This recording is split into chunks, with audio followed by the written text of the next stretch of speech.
Welcome to the Exceptional Sales Leader Podcast with Darren Mitchell. If you're a sales leader looking to take your leadership to a whole new level, then this is the podcast for you. We'll be exploring tips, techniques, and strategies to help you take your leadership to the exceptional level and allow you to enjoy more money, more meaning, and better sales results.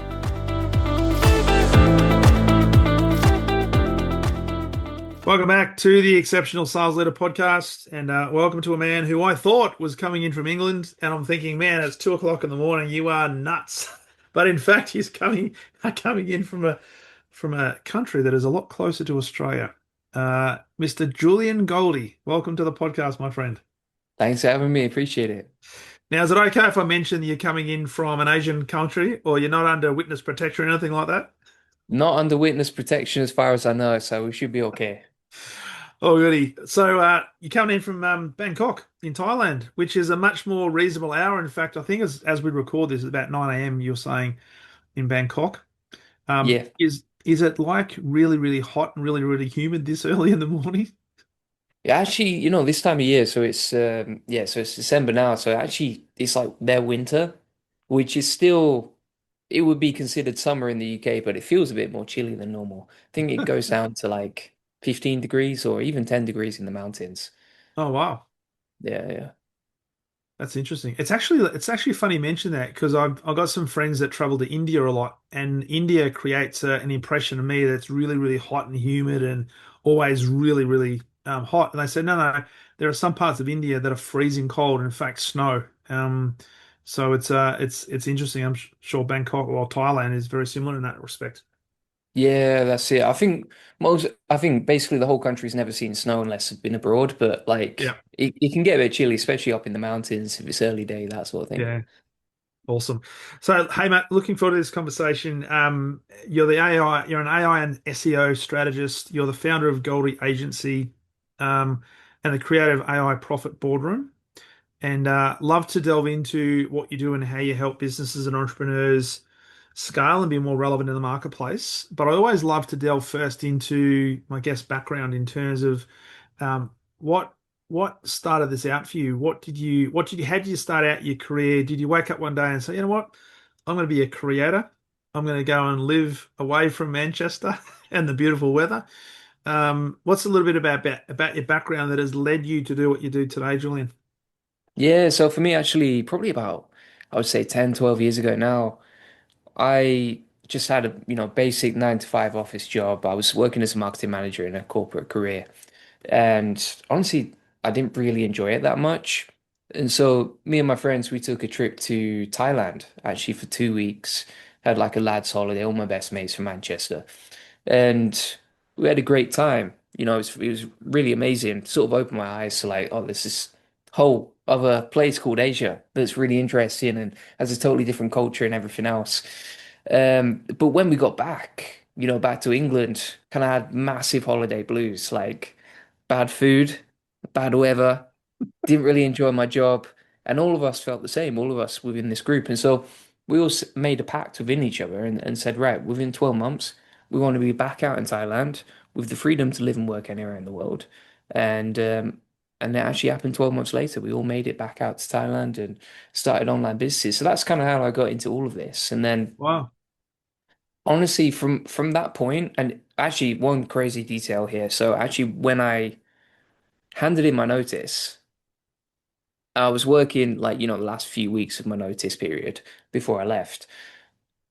HR actually marched into the office, into my team's office and read out a list of names of people who would be made redundant. Yeah. And and it was basically everyone on the team. It would have been me, myself included. So it was a good job that I actually started that side hustle because if I didn't, I wouldn't have had a job anyway.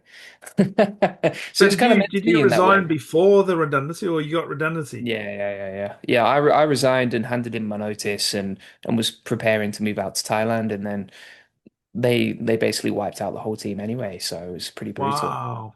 Yeah, and I was like, wow, I'm so grateful that I had something else to fall back on. Yeah. And then, well, I mean, when I first got out to Thailand or when I first started an online business, I never really plan to scale or grow or to have a team or to even, I didn't really know about building systems. So I was kind of just improvising it on the way. And I think back then I was making about probably $500 a month, $400 a month, just kind of surviving, but absolutely Yeah. loving the freedom and learning so much along the way as an entrepreneur. And then just kept growing, putting one foot forward, making lots of mistakes, learning, and then meeting cool people, and they would make me realize, okay, you can get to another level, another level, another level, to the point where we've made over 8 figures with our agency and our AI community combined. So it's been an amazing journey, and that's how I got started, really. That is amazing. And it wouldn't have, and as you rightly said, it didn't happen overnight. But question I like to ask, particularly founders and CEOs of entrepreneurial ventures, is when you're making the 400 or 500 bucks a month, living in a different country, lifestyle's probably different. You've got freedom, a different culture, which also creates a different sort of ecosystem, maybe thinking process as well. Did you ever envisage that you'd be sitting here today with the level of, I guess, impact and influence that you're having globally? Or did that sort of grow as you started to grow and evolve? Yeah, it started to grow. I think there was a point, probably about 5, 6 years ago, where I started to take it really seriously and kind of went hardcore entrepreneur Hmm. mode, if that makes Yeah, sense. So, at that point, I was like, right, okay, let's write down kind of like a Wikipedia page, all the things that I want to achieve. And one of the things that I wrote down was like, wrote it in third person, but I was like, okay, Julian Goldie helps millions of entrepreneurs around the world with his content. And back then, I would probably get about, 300 views a day on YouTube, and that was my reach yeah. maximum. And since then, again, like just putting one foot forward in front of the other, just expanding across every channel, we reach over 100 million people a year. So it's been a pretty wild journey. Yeah. 100, I don't want people to miss that. 100 million people a year. Yeah, yeah, exactly. So to sort of break that down, we reach 2 million people a month on YouTube, 6 million people a month on X, Twitter. We have two different Instagram profiles, like one business, one personal. They both reach 1 million a month. And then on our Facebook account as well, we reach 1 million a month. And so, you combine all of those, it's over 10 million a month, which is over 100 million a year. That is awesome. Now, I've just looked at I've got your LinkedIn page up as well. And in the LinkedIn page, when it talks about I'm just gonna read the first couple of lines if that's okay with you, right? So it says here, do you want more sales leads and traffic without Facebook or Google ads? We've taken websites from zero to 145,000 visitors per month and generated thousands in sales on autopilot without Facebook or Google ads. And then the question is how? So the question that's going to be on everybody's lips is like, because how many people out there are building things, putting out content, and they're doing it for, let's just say, the vanity metrics, right? Yeah. Um, also, don't want people I don't want people to think that you just don't go from 300 to 1 million just by clicking your fingers. It would have been a process you went through. Uh, but if I can ask a direct question, how much of that was through like buying traffic and stuff like that, as distinct from creating organic content and being a value-led organization? So for the reach that I have across our business, you mean? Yeah, Yeah. so I mean, like in terms of buying traffic, we run Facebook ads.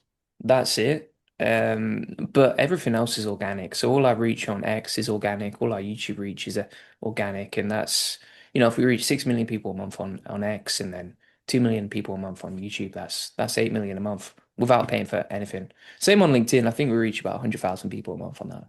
So Okay. yeah, Okay. yeah, yeah. So you know what the question I'm going to ask now is how, right? Because there'll be people listening to this, whether they're running a sales business, whether they're a sales executive within a business, and they're trying to be relevant to the marketplace. They're trying to get a share of their customers' mind space because it's a very crowded market, and everybody's saying, "Hey, look at me! I've got this great widget." Are there specific principles and strategies that you've developed for your own business that you now, I guess, put in place for others that you mentor as part of your AI boardroom and so forth that would be worth people just listening to and taking some heat from?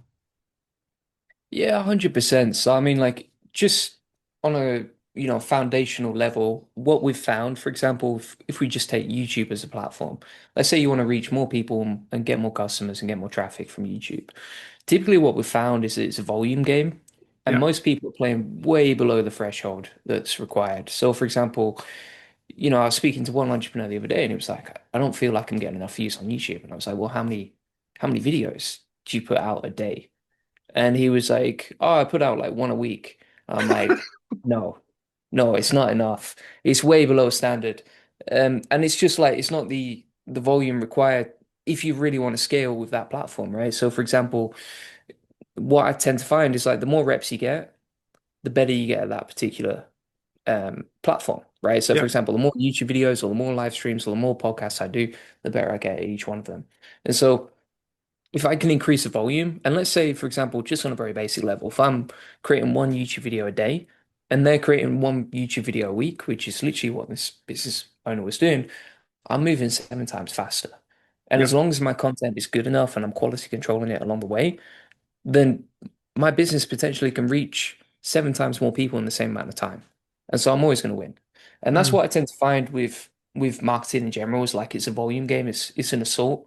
It's Yeah. literally a war on attention. And so like if you can increase the input, say, okay, how many videos, how many podcasts, how many live streams, how many shorts, etc., then you will increase the outputs. And so if you just want to move faster or you want to reach more people, increase the volume, and then just make sure that you don't just increase the volume, but you also iterate and learn and look at your Yeah. mistakes and look at how can I get better every time I do a video. And when you do that, you're always going to win. You're always going to win. Yeah. So we talk a lot in sales, and you mentioned before you've got a sales team. We talk a Yeah. lot about it's all about a numbers game. So one of the things that I've always thought about is, and I use LinkedIn a lot, right? So I would typically be posting at least once a day. That'd be inclusion of videos, podcast promotions, articles, stuff like that. Where do you sit? Because you mentioned before that there's a threshold or a minimum. So the one a day on YouTube versus one a week, and therefore you're going to have to grow 7 times fast. Where do you sit on the scale when you take, say, Gary V, who says hustle, hustle, hustle, and just oversaturate the platforms Yeah, yeah, versus the yeah. middle ground? So, what I'm thinking here is you've got to have quality because there'll be people listening to this to say, man, I just don't simply have the volume of content to be able to do that sort of stuff every single day. How do I do that? And how do I start to build relevance, but then be conscious of not oversaturating the marketplace? So, is there, and I'm not asking for a specific threshold per se, but are some principles around oversaturation in terms of where it might have diminishing returns?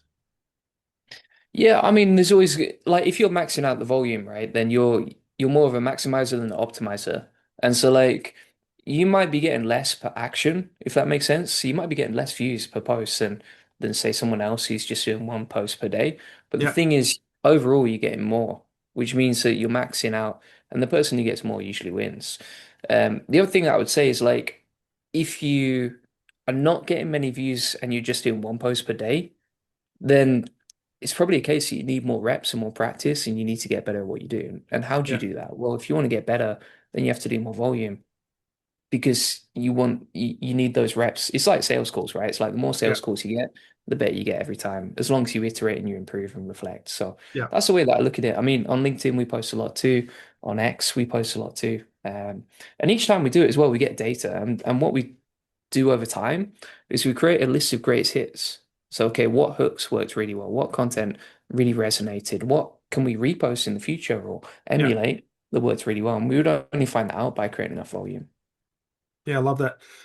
Excuse me. And on the platforms that you do post, I'm thinking about this for people who are listening in terms of putting out content. Do you tend to have specific customized content for different platforms, or do you kind of repurpose or put it out on multiple platforms that might capture a different audience, but the message or the content and context is pretty much the same? Yeah, 100%. Like for example, the posts that do really well on X are going to be totally different to like the content that we post on Instagram or for example the content we post on YouTube. And so we do mix it up. And then there'll be certain things that we just like we'll take it and we'll post it across every platform because it's easy to scale. But the stuff that really takes off is like quite unique to that platform each time. Yeah. I mean, even like on a general level, like the content that we post on TikTok, will be totally different to like the content we post on LinkedIn. Two Mm, totally different avatars, two different ways of consuming the media as well. yeah. Yeah. And typically when you're if you're looking at building up a presence in the marketplace, credibility in the marketplace, obviously you've got to have some content and quality control around that. Is there, because there'll be people in this instant gratification society to say, yeah, that sounds great. I'm gonna start putting up a post on YouTube every single day for the next week, and they get 7 views. Thinking, geez, what's going on? What's happening?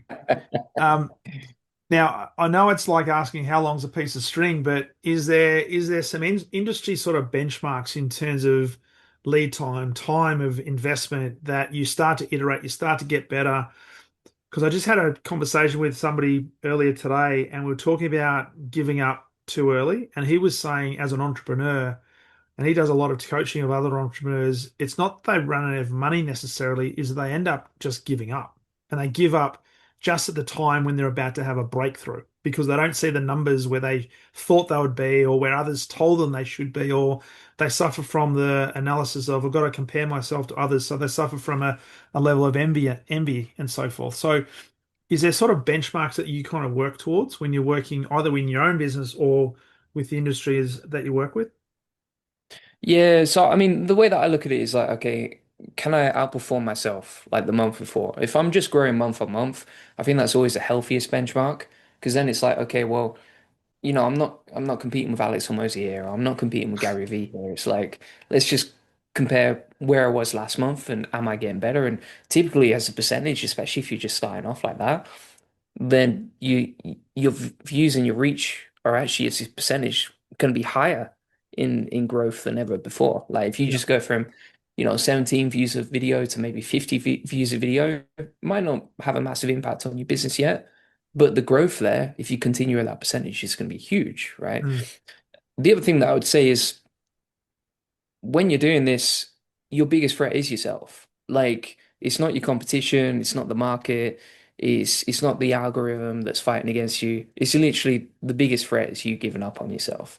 And yeah, you're 100% right. Like people give up on YouTube, for example, way too quickly. I mean, I'll give you an example. When we were starting on YouTube, I started creating videos around about like the COVID period. So, Yeah. it's something like 5 years ago.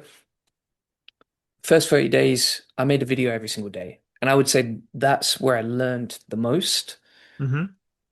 But I continued making videos for 3 years, even though most of them would get maximum like 300 views per video. Yeah. And I just continued, kept going, kept going, kept going. And I think you're always one video away from that big breakthrough. The one thing that happened for us was that I kept going. I would never give up because I knew like eventually we'll get there, or at least it's going to be practice for something else. Yeah. But as I kept going, there was one time where I talked about ChatGPT in the video. So I talked about SEO as normal, which is what I would typically talk about every day on YouTube. And then Yeah. one day I made a video about SEO and ChatGPT. And my typical video would get about 300 views. This video got 10K views in 24 hours. I was Wow. like, boom, right, there we go. Took me 3 years, but we figured out, okay, I'm just going to rinse and repeat that. And after that, like our subscriber count went from like 3,000 on YouTube to 100,000 within 12 months.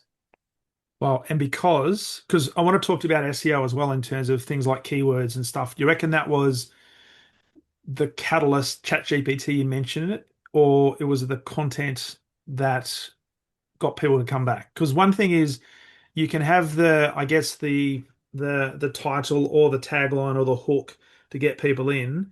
It's another thing entirely to get them to come back again to say, hey, this was a worthwhile message. I loved what Julian was talking about. I'm looking forward to his next video.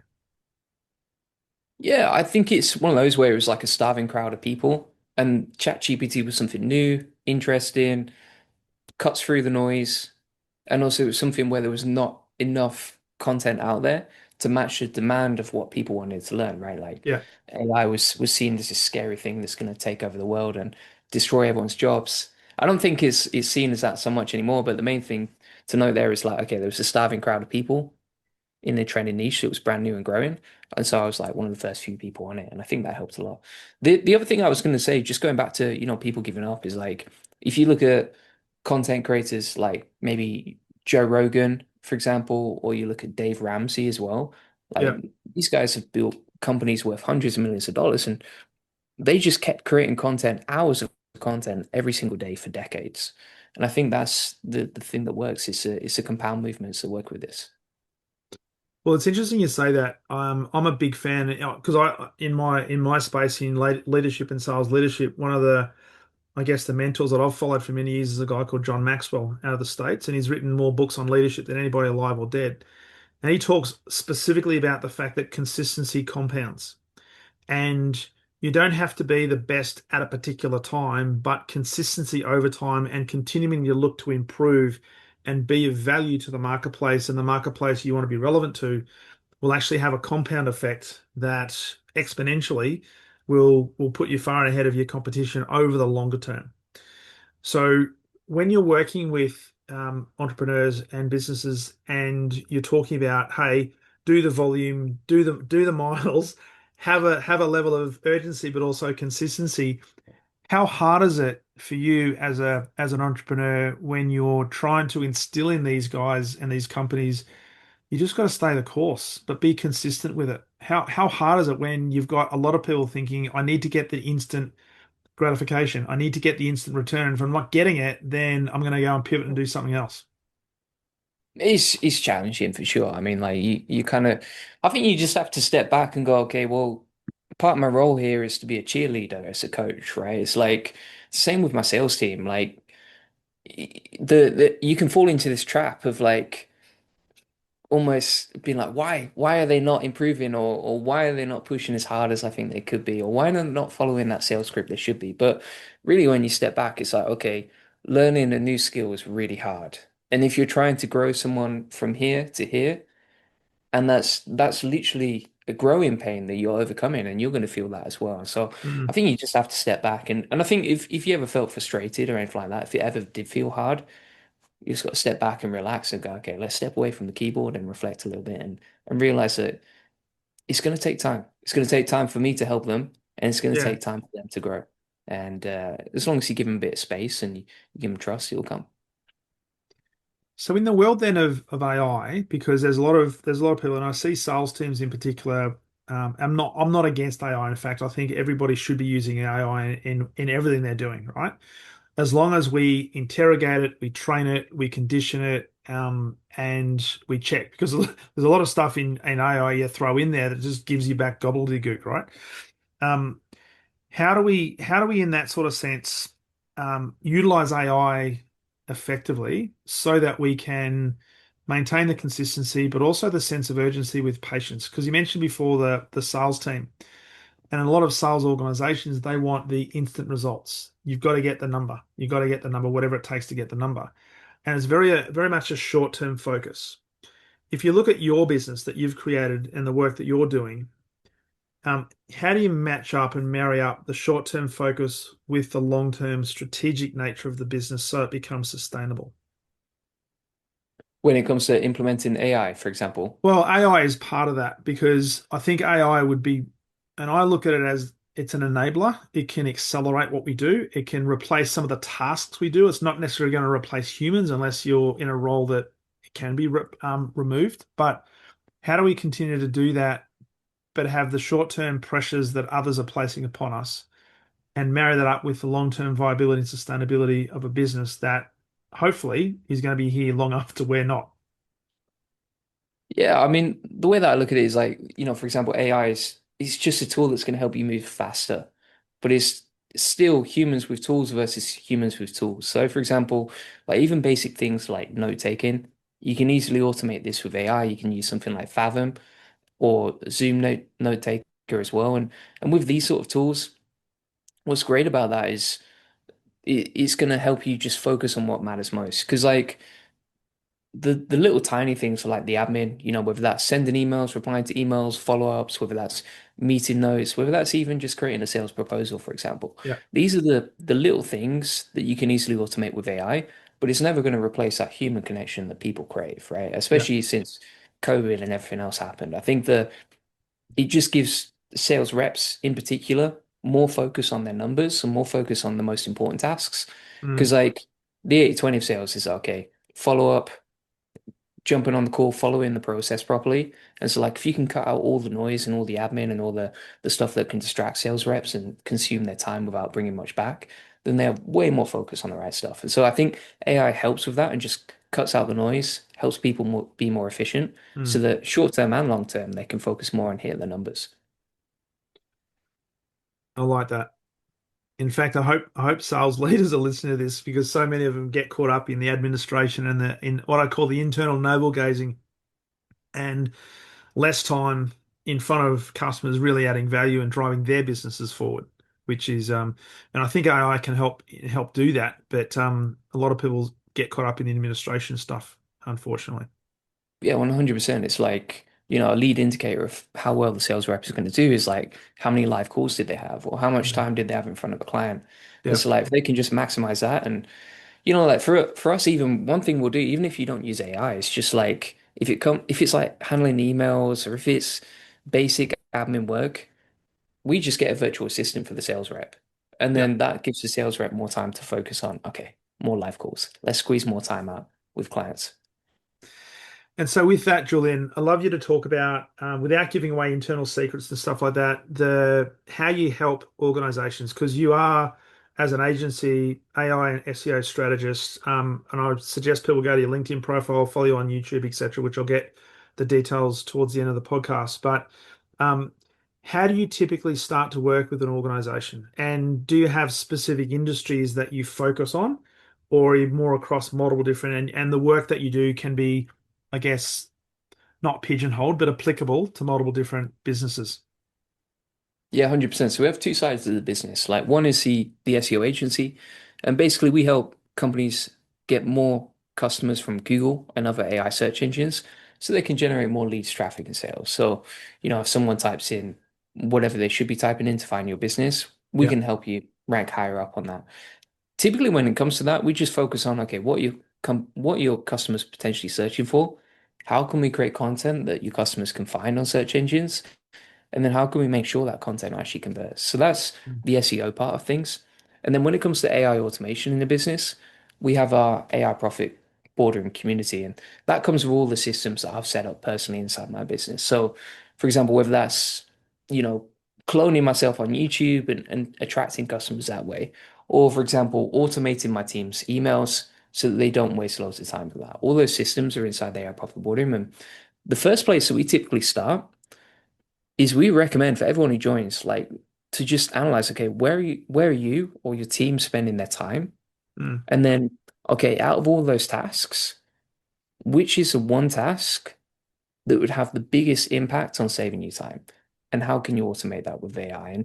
And typically these are like the same things. It's like, okay, someone's drowning in emails. Okay, we can easily automate that. Or for example, someone's spending 4 hours a day on content creation. No problem, we can automate that. And that would free up 120 hours a month. So just depends what you're working on. And then, okay, let's identify the one thing that's going to make the biggest impact. And that becomes an iterative cycle. Whereas like, okay, Mm. for example, December, you automate this, but now you're spending all your time on the next task. Okay, so in January, we're going to automate the next thing. You keep improving and keep building that positive feedback loop. Yeah, I love that. I love that. And it's constant iterative improvement and looking at where you can well, when I say outsource, use things like AI um to make it systemized so you don't have to keep repeating the same tasks over and over again and it's systems, which I love. Yeah, that's it. I mean, it's like, one thing that I do, and I would recommend this to anyone watching or listening. One thing that I do is like every quarter, I'll write down what's the tasks that I need to automate or delegate or eliminate. And then who can I give that to? How many hours am I spending on it? What's the cost to delegate it?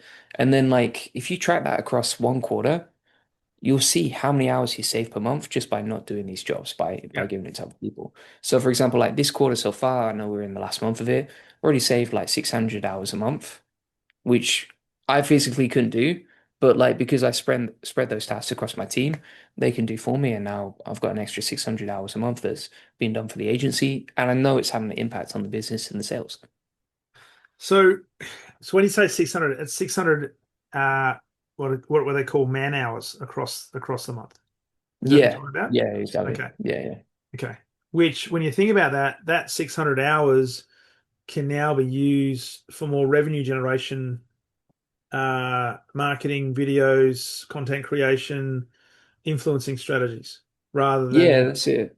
I mean, like, I'll give you an example. So, I mean, today, so far, like, I mean, a typical day for me, like, I'll be able to record a live stream, do one or two podcasts, record some shorts and some ads, and just focus on the stuff that's really gonna reach a lot of people and has leverage. But the only reason I can do that is because all the little stuff, whether that's like tracking or posting content or clipping content, doing the outreach even for the podcast. I know you mentioned the nations yeah, you reach out to, like all this stuff I can gift up for people so that I just focus on the stuff only I can do. If I'm the yeah, face of the business, okay, only I can do the live streams, for example. yeah, yeah. Yeah. So what you're saying there is you're removing everything or delegating everything else and enabling you as the face of the business to focus on your zone of genius. Yeah, 100%. And then also like you just have you're doing less things, but you're doing them at a better level. Yeah.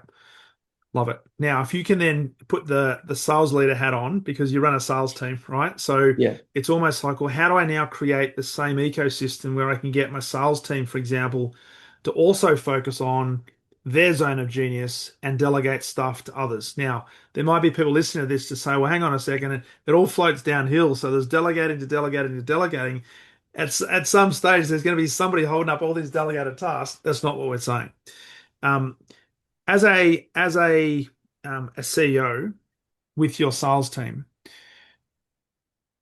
an overarching philosophy around leadership and sales leadership that you put in place that enables your sales team to be effective, to flourish, to take accountability? Um, and if so, I'd love you to share that.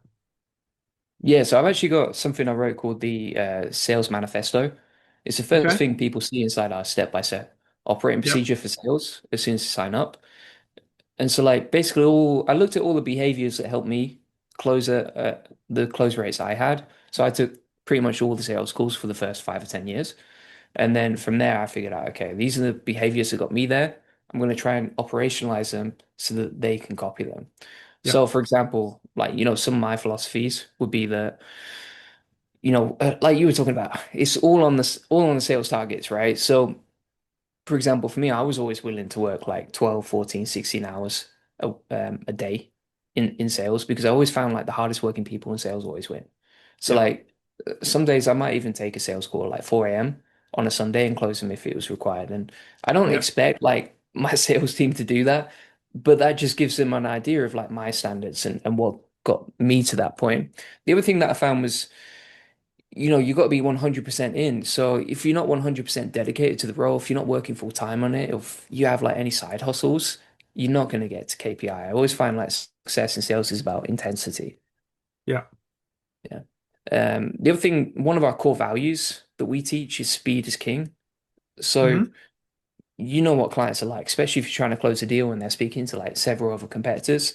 It's like, right, we've got to get back to clients as fast as we can. Like speed is everything in sales. So either you answer your clients now or your competitor's going to beat you to it and they're going to take the sale. And so I always focus my team on like how can you reply as quickly as possible.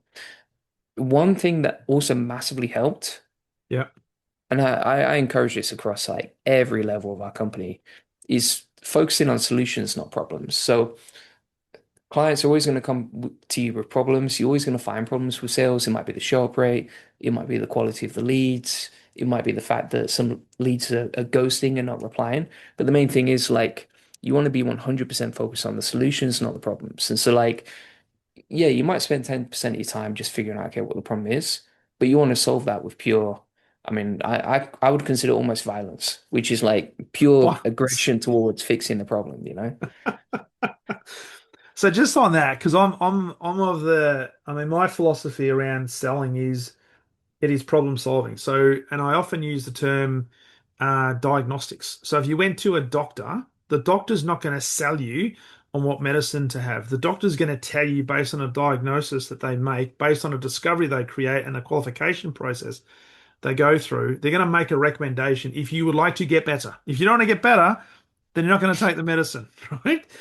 So from a selling point of view, it's there's a problem in the marketplace that we've known is has been identified. The question is, does the customer I'm speaking to have that problem? Do they recognize they've got that problem? Do they want to solve that problem? Do they need to solve that problem?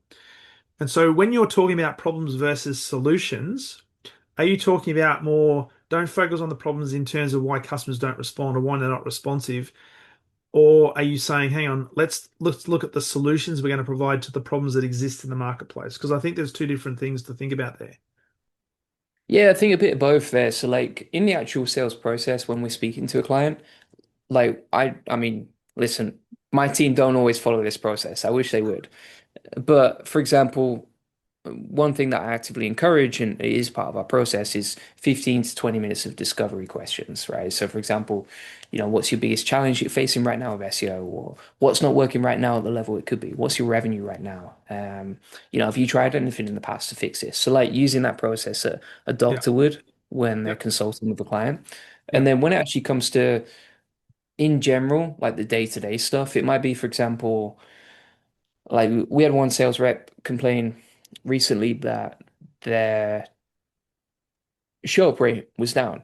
And so like, I try and redirect the focus. So it's like, don't worry about that problem. Focus on, okay, well, what could you do to fix that? Well, you could do, you could call them the day before.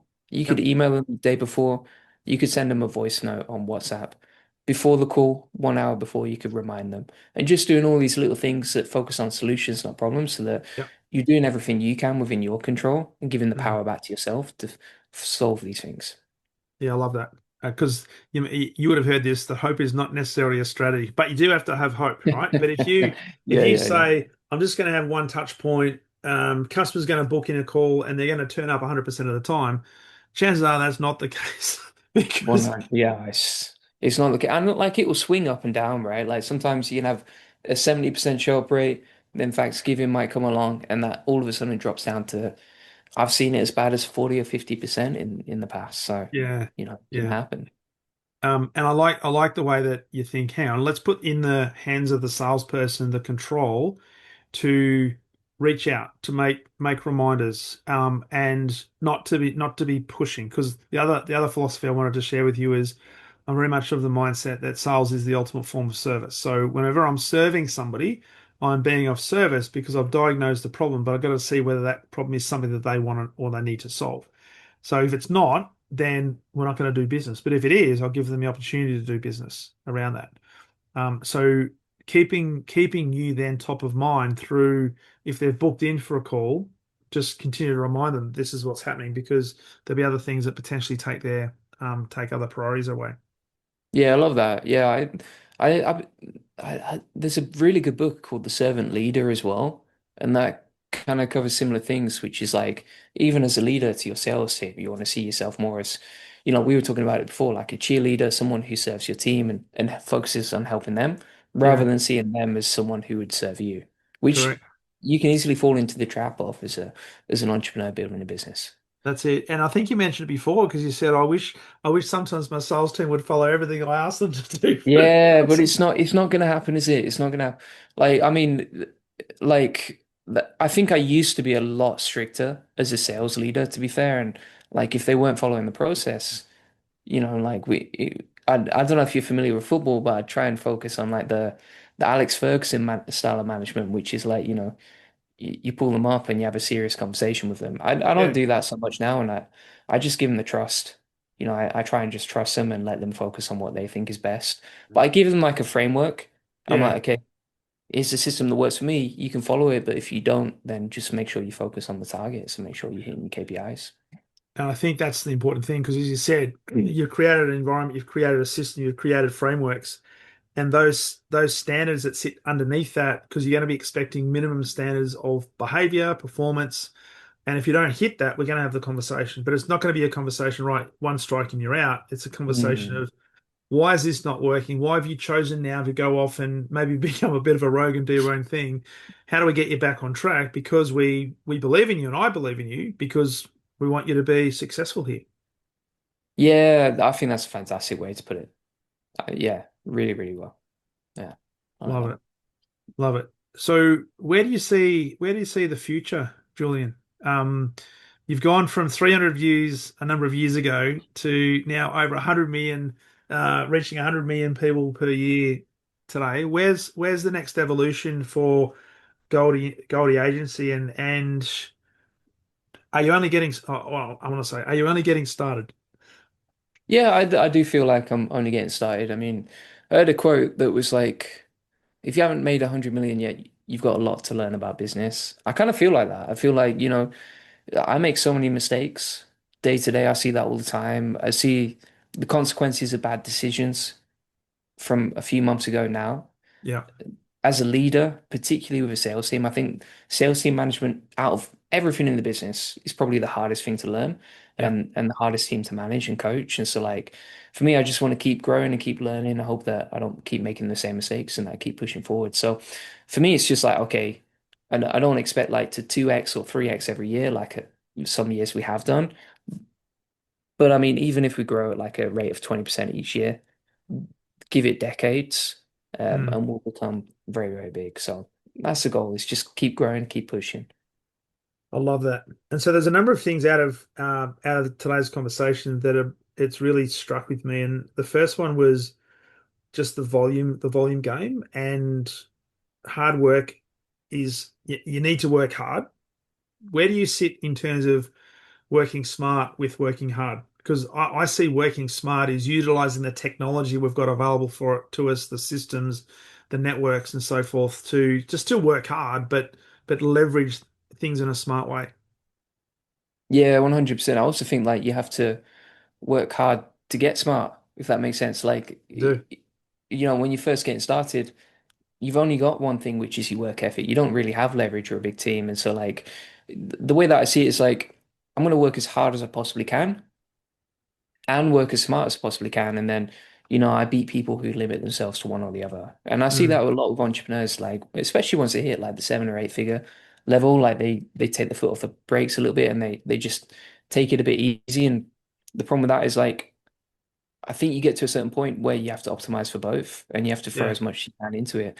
And also like as you keep leveling up, the gap between like one level and the next level seems to widen a little bit.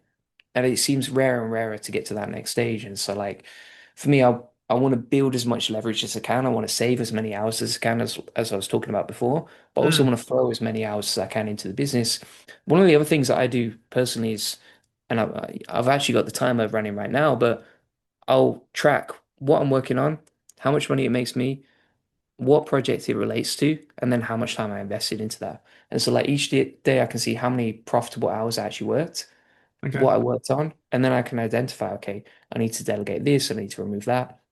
You can actually use ChatGPT as well to help you with that and analyze, okay, what are you doing that you probably shouldn't be?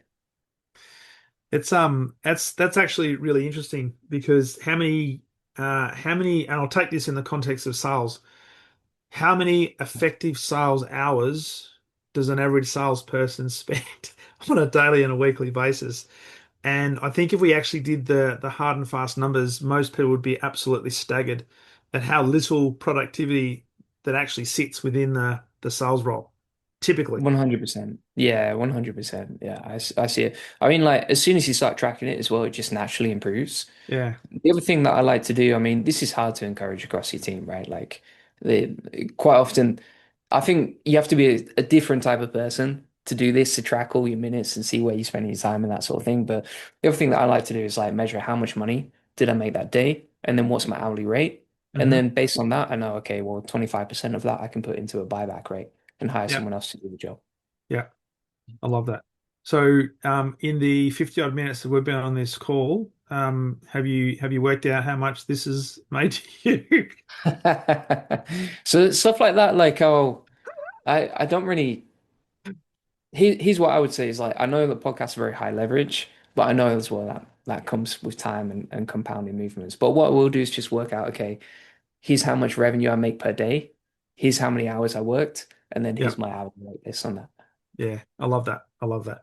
So the other thing I really like is uh the speed is king, and this I guess the speed to market, and part of what I hear there is from my own perspective is don't doubt yourself, just back yourself. And I think you also mentioned before the concept of being all in and being all in Yeah.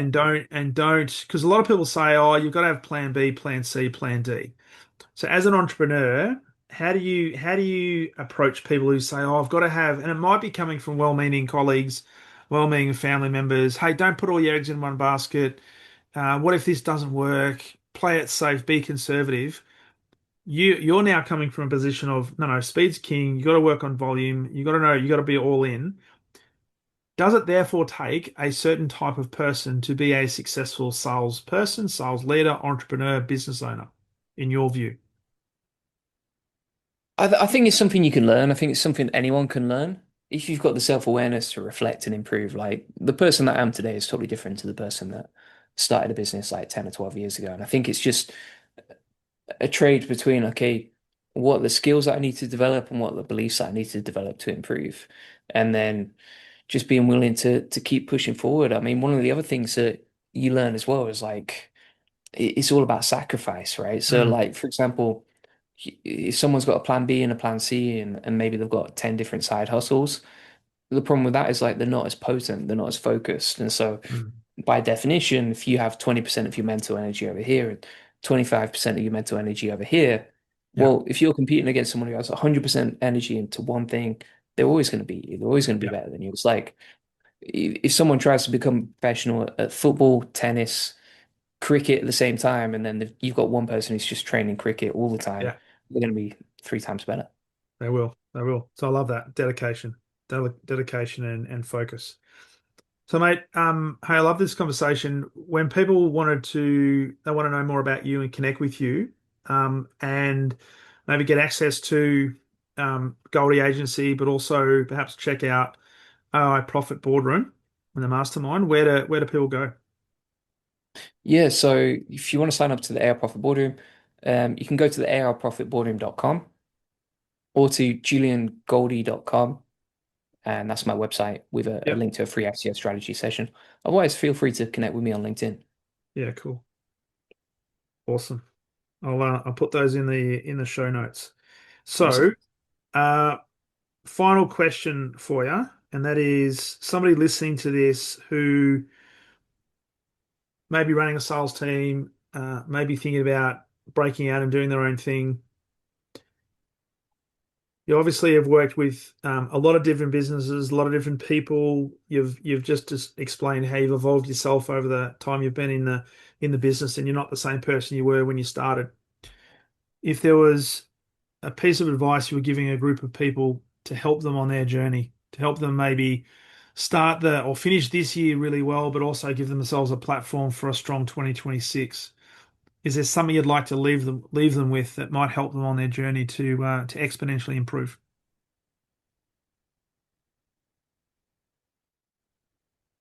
Yeah, I would say two things. Number one, persist and never give up. And number two, focus on relentlessly improving. If you have those two things, you can't go wrong. Relentless improvement and persistence and don't quit. Love it. Um, Mate, great way to finish a great conversation. So, hey, can I thank you for jumping on? And I'm glad it was 9 a.m. in the morning, not 2 a.m. in the morning as I thought it was going to be. Um, Mate, you've done an awesome job. Love what you're doing, and I'm hey, kudos to you in terms of what you created in terms of following across multiple different platforms and the work you're doing in the industry and helping heaps and heaps of other organizations and individuals to create relevance. Best of luck and thank you so much for being a guest on the podcast today. I really appreciate it. Thanks so much. Appreciate you having me. Thank you. Cheers, mate.